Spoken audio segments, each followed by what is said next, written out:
Welcome to Shadow of Truth. Today is Thursday, September the 22nd, 2016, and your hosts are Dave Kranzler from InvestmentResearchDynamics.com and Rory Hall from thedailycoin.org, and this is our Thursday market update. Dave, how you doing today? I'm doing well, thanks. How are you doing? I'm all right. I guess we're going to get into the FOMC meeting and gold from all over the world and various other things. So, well, I don't know what we're going to get into, but I'm sure whatever it is, it'll be interesting. There you have it. Well, let's jump in and see what happens. So, in my blog post, I summoned up an article that I had remembered from 2014 when China opened up Beijing and added it to, and also Shanghai, which didn't even get any. Everyone just refers to Beijing, but they also import gold through Shanghai. And this was directly from the South China Morning Post. Opening the capital as the third shipment point will help the PBOC keep purchases discreet, as it is believed to be adding to its bullion reserves. It's a move that would help keep purchases by the world's top bullion buyer discreet at a time when it might be boosting official reserves. So that tells you right there, they don't want the world to know how much they're buying. Well, no, they want you to look at the official number and say, oh, that's it, okay. Well, nobody does. I mean, are the numbers that Russia reports every month the accurate number? Probably not. More than likely not. I don't want to talk about how much gold China's importing because no one knows. We know that the World Gold Council number is wrong because they don't even acknowledge the fact that gold goes into China through Beijing and Shanghai. And they don't acknowledge the fact that gold is smuggled into India. Exactly. Yeah. That's a problem. Gold smuggling into India has been going on since the beginning of gold. Right. I mean, and for an organization to turn a blind eye to it and say, well, that doesn't exist. It's no different than the Silver Institute refusing to look at generic rounds and privately minted silver. I mean, what's the most popular 10-ounce bar in the world? Silver bar. Engelhard. And they aren't counting those. They didn't count them when they were in existence. It's a joke. Yeah, exactly. I mean, seriously, that's a joke. But anyway, the gold that's coming out of Russia and into China, that's now, and they've given themselves quite a swing as far as how much is going to go across the border from Russia and into China, and that's 80 to 100 tons. That's a pretty significant swing. I'm just curious if that's going to go into the PBOC for IMF reporting, or if it's going to go through Beijing, a portion go through Beijing, a portion go through Shanghai, and then another portion go through the official channels, or how that's going to work out. It's going to be really interesting to see how they handle that, because nobody wants to really report on their official gold holdings. I mean, except what they absolutely have to in order to play the global game. I don't know why the gold going from Russia into China would have to go through one of the ports of entree. I mean, China and Russia share a border. They can truck it over or they can airlift it over. And, you know, I doubt it's going to show up in the official import numbers. And I'm guessing that 80 to 100 ton estimate might even be just based on availability of gold. It may be. I mean, I thought it was interesting that now China, I mean, the assumption was that the PBOC has been accumulating all of the gold that's produced in China, which is, I don't know, 450 tons annually or whatever the number is. It's plus or minus that. Yeah. And that's one of the reasons why we have no idea how much gold the PBOC is really accumulating, because if it's going from mine to refinery to PBOC vaults, they're not going to report that. It's just like the Fed won't open up its vaults to let us see, you know, how much gold the Fed really has. And they never will. Right, exactly. And it's specifically the article that I sourced that I knew, you know, it took me a while to dig it up because I forgot to save it on my old desktop. It was from the South China Morning News. And obviously, if they made the statement that they're opening up Beijing in order to increase the amount of discreteness in the PBOC's gold accumulation, that came from the Communist Party, right? I mean, Right. the newspapers over there are mouthpieces for the Communist Party. So that's official policy. We don't want the world to know how much we're accumulating. And there's also, and I don't have it, it's on my other desktop. And before I destroy it, I got to pull some of this stuff off. But I had pulled up an official document, and you can probably find it. It just takes a while on using Google, that talks about the regulation of gold in China. And in that document, it pretty much says that that China wants to keep its gold accumulation discreet, and that's why one of the reasons why the PBOC is the only entity that can buy gold in China, but it's the only entity that doesn't have to source its gold from the Shanghai Gold Exchange. So if you look at gold withdrawals from the Shanghai Gold Exchange, that doesn't necessarily include, and it probably does not include, the amount of gold that the PBOC is accumulating. More than likely not. I mean, I'm sure it doesn't. So, I mean, if you assume the PBOC has been accumulating, let's just say 500,000 tons, or 500 tons, not 500,000, 500 tons a year for the last 10 years, then just in the last 10 years, it's stockpiled 5,000 tons of gold. I mean, that's what, about 3.5 times more than it's willing to disclose. Exactly. And then you got to say, well, we know that they've been actually accumulating gold since at least the early 80s, based on Alistair McLeod's research. And his number is around 25,000 tons, and that probably is close as any number that's out there. I would agree with that. And I was thinking about Alistair's research into that this morning, and I find it interesting that we have these people that are insiders, that are working with the policymakers within the IMF and the BIS, and they're reporting that gold could be potentially revalued to between $7,000 and $10,000 an ounce. And I was doing the math on it,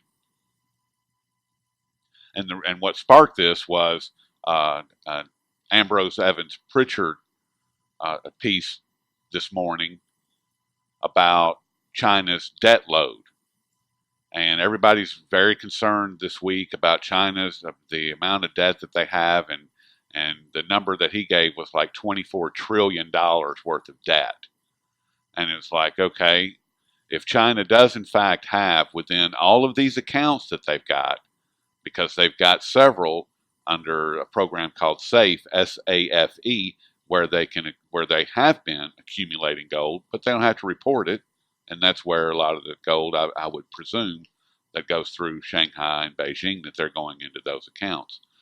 But anyway, if Alistair McLeod's numbers are even remotely close, and gold is revalued to $7,000 an ounce, then that would mean that those 25,000 tons would come out into the open, and they would instantly have, I think I came up with, it was either 4 trillion or 44 trillion. It was so many zeros I couldn't, I lost track of where it was at, and I couldn't figure it out. My brain's too small for those kind of numbers. I mean, there was just like, it was 13 positions is what it was. 13 numeric positions. It was 448 and then 10 zeros. So whatever that number is, that's what 25,000 tons at $7,000 an ounce represents. So if you balance that against the 24 trillion that they're saying that is in debt, all of a sudden their debt problem is nothing. And that is not even taking into account the $4 trillion worth of other reserves that China has. I'd like to know where he comes up with the $24 trillion number. It has to do with the One Belt, One Road and various other projects of that nature. Okay. And then how much, for comparison purposes, how much debt does he attribute to the United States? That I'm not sure. I mean, we know at least 1.3 trillion. No. The United States, the government itself has close to 19.5 trillion right now. That doesn't include Fannie and Freddie debt and some of the other intergovernment debt. So you're probably looking at about 25, 26 trillion. And then you got to pile on corporate debt and personal debt. Because, like you said, you just take the 20 trillion that the United States government reports, not counting the unfunded liabilities, which are estimated between anywhere from 100 and 200 trillion dollars. I mean, come on. Where's the real problem here? You can't really think. You can't really look at the contingent or the legacy liability. That $200 trillion number, because at the end of the day, the government can just say, "Well, we're not paying those." Oh, you mean like they did in Detroit? Right. I mean, that's what's going to happen. So I look at what's funded. And if you look at funded debt that the U.S. government's on the hook for, it's somewhere between 25 and 30 trillion. And that includes the Fannie and Freddie, FHA, VHA. It doesn't include FDIC, which it's not on the hook for, but that'll be interesting to see how they deal with that when the banks start collapsing. Which is right around the corner, I feel. It will be right around the corner, but I think what they're going to end up doing, and I think that was what was in between the lines of what Yellen was saying yesterday, they're going to start printing money again. They're going to have to, or the whole thing's going to collapse. And if you don't mind, I'd just like to turn to that real quickly. Sure. The FOMC circus. I mean, I just can't believe that people actually think the Fed was going to raise rates in September. I think at one point, I think the Fed funds futures were handicapping an 80% probability that they were going to raise rates. I mean, I just don't know.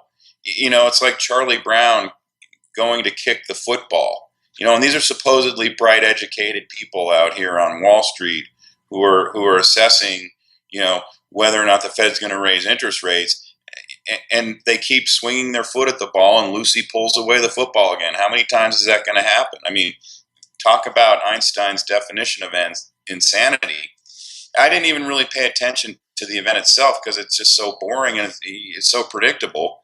But when I got back from lunch, I looked at the sound bites or the media bites of what she had to say, and it's just total BS.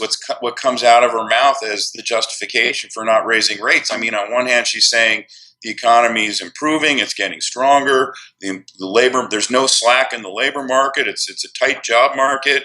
Well, those are the conditions to raise rates. And you don't need an FOMC meeting to raise rates. If you're worried about the economy overheating and there being a shortage of labor, well, then raise rates now. You don't need a meeting to do it, Janet. And it has to be obvious to anyone with half a brain cell that the Fed isn't going to raise rates. The excuses they use for deferring the rate hike event are to the point of being silly. And the only conclusion that you can come to is that they can't raise rates, and they can't. And I actually posted an article on my a write-up on my blog yesterday about the looming pension crisis. Yep. And in there, I state that as one of the reasons why they can't raise rates. Because if they start to raise rates, you're going to start seeing, especially the big public pension funds, are going to start collapsing like dominoes. Yeah, and I wrote about that about a month ago. Underperforming, underfunded, and not going to happen. If you have money in a pension right now, good luck. That's all I can say. Is that whatever you think that you have in there, it's probably not going to happen. Unless there is some miracle and the Fed does in fact raise interest rates. And if they do raise interest rates, won't that implode the economy? They're not going to raise interest rates. Their next policy move is going to be to print money. Hey, what's up with this? Now hold on now, because if they start printing money, isn't that going to be a signal to the world that they are a complete failure?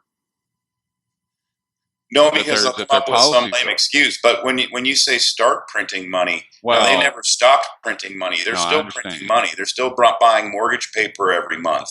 They're reinvesting the interest that they earn on their big bond portfolio, and they continue to buy mortgage paper. And despite that, the housing market's starting to collapse again.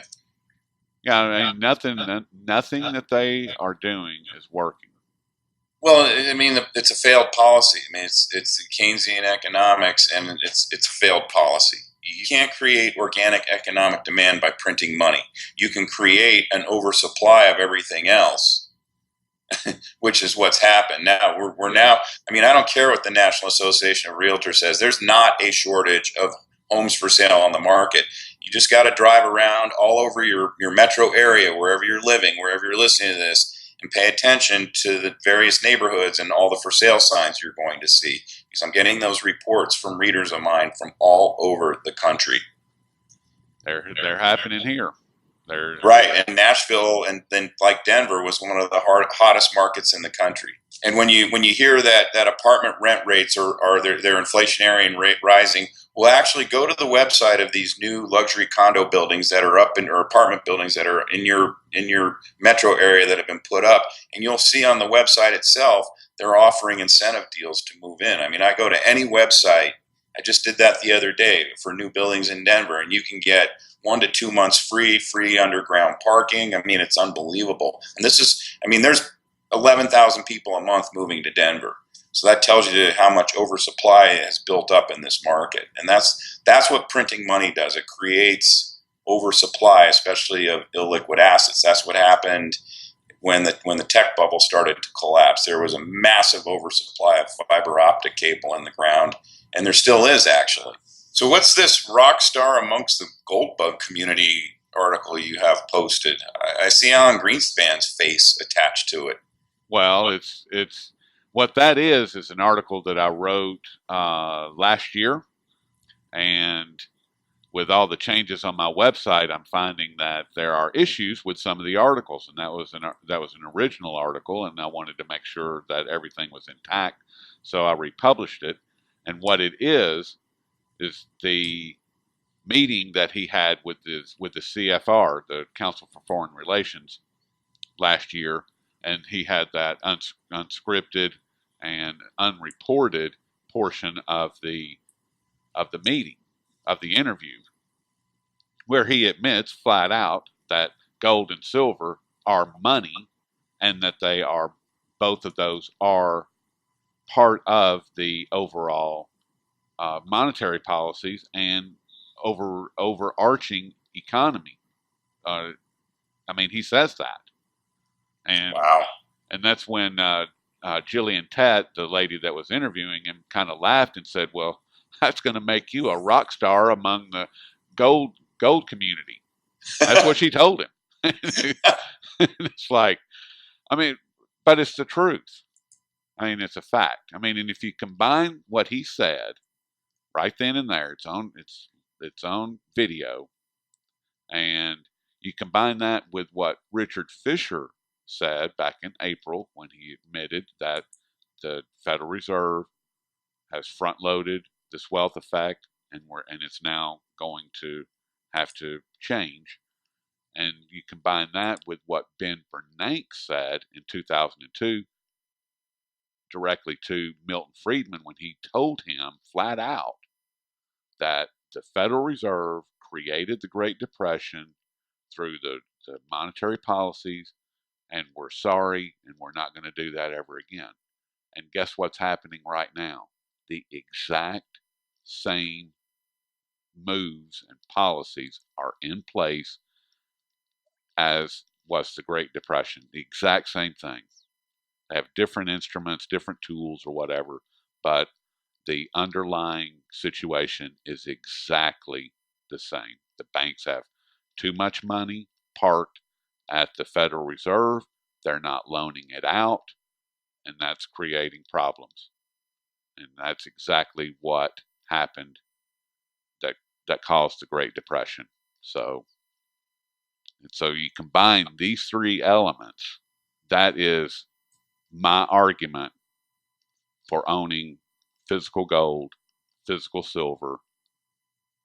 Alan Greenspan, the maestro, says flat out these are intrinsic, they hold intrinsic value that is not weighted down by a third party, period. So that's what that article's about. Well, it sounds interesting. It sounds like people should read it. What do you think? I mean, am I off base with that? No. Oh, no.